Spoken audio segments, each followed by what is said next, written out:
দেশপ্রেম যখন হাতমোজা পড়ে তখন তার নাম হয় এমিলিয়ানো মার্টিনেজ। গোল লাইনটি সাদা রঙে আঁকা হয়, কিন্তু এমি মার্টিনেজের চোখে সেটা নীল সাদা পতাকার শেষ কিনারা।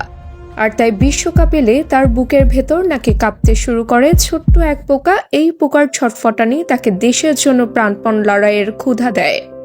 এমি মার্টিনেজ, ফুটবল বিশ্ব তাকে চেনে পেনাল্টি শট স্টপার স্পেশালিস্ট হিসেবে। এর বাইরেও তাকে নিয়ে অনেক আলোচনা সমালোচনা। কারো চোখে ভিলেন, কারো চোখে আবার মনস্তত্ত্বের জাদুকর। কিন্তু সত্যিকার অর্থেই দেশ জুড়ে নীল সাদা স্বপ্নের নীরব প্রহরী।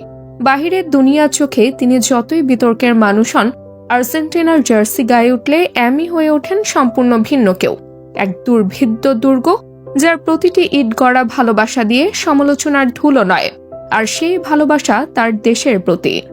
তার নিজের কথায়, আমার ক্লাবের হয়ে শিরোপা জেতার মিষ্টির উপর চেরি, কিন্তু আসল মিষ্টি তো সবসময় আলবিসেলেস্তে জার্সি। এই কথাটাই বলে দেয় কেন তিনি দেশের ম্যাচে সেই অন্য মানুষ হয়ে ওঠেন, বারবার অতি মানবিক হয়ে ওঠেন। যখনই ম্যাচ শেষ হয়, পেনাল্টিতে কিংবা বিপক্ষ দল আক্রমণের উপর আক্রমণ চালায়, তখন হাজির হন তিনি। কেন তার হাত দীর্ঘতর মনে হয়, কেন রিফ্লেক্স হয় অবিশ্বাস্য, কেন শেষ মুহূর্তে তিনি দাঁড়িয়ে থাকেন দেয়ালের মতো, তার পিছনে কারণ একটাই, ভালোবাসা। দেশের প্রতি, দেশের মানুষের প্রতি।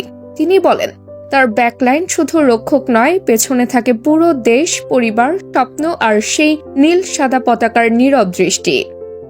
এমির আরও একটি অব্যক্ত স্বীকারোক্তি হলো, জাতীয় দলে খেললে মনে হয় বলটা ভেতরে যাবে না। এ যেন গোলকিপারের ভাষায় যুদ্ধক্ষেত্রের শপথ, যে শপথ 2022 সালের লুসাইল রাতে ইতিহাস হয়ে দাঁড়িয়েছিল এক পায়ের অবিশ্বাস্য সেভে।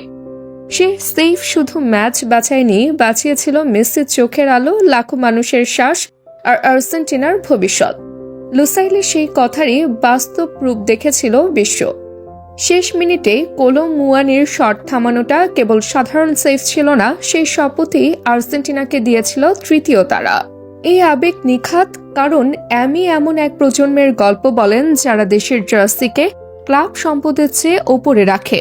ফুটবল যখন ব্যবসা, তখন এমন স্বীকারোক্তি রূপকথা। যে যুগে ফুটবলাররা ক্লাব ব্র্যান্ডিং, চুক্তি, মার্কেট ভ্যালুতে ব্যস্ত থাকে, সেই যুগে এমির এই স্বীকারোক্তি অন্য গ্রহের।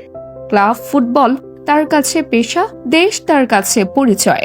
ফুটবল আজ যতই বাজারের হিসাব, চুক্তির শব্দ, স্পন্সরশিপের আলোয় ঘেরা হোক, এমির এই ভাষা সবার প্রতি স্মরণপত্র। সমালোচনার শোরগোল, প্রতিপক্ষের বিদ্বেষ, ট্রিবিউনের শব্দ, সবকিছু ছাপিয়ে এমি মার্টিনেজের এই অনুভূতিটা চিরকাল অদৃশ্য ব্যাজ হয়ে থাকবে তার বুকে। এই ভালোবাসা কোনো কৌশল নয়, কোনো অভিনয় নয়, এটা নীল সাদা পতাকার জন্য নিখাদ এক হৃদস্পন্দন, যা গোলও আটকায়, ইতিহাসও রচনা করে। তাবাসসুম হক, আনিকা, টিম স্পোর্টস।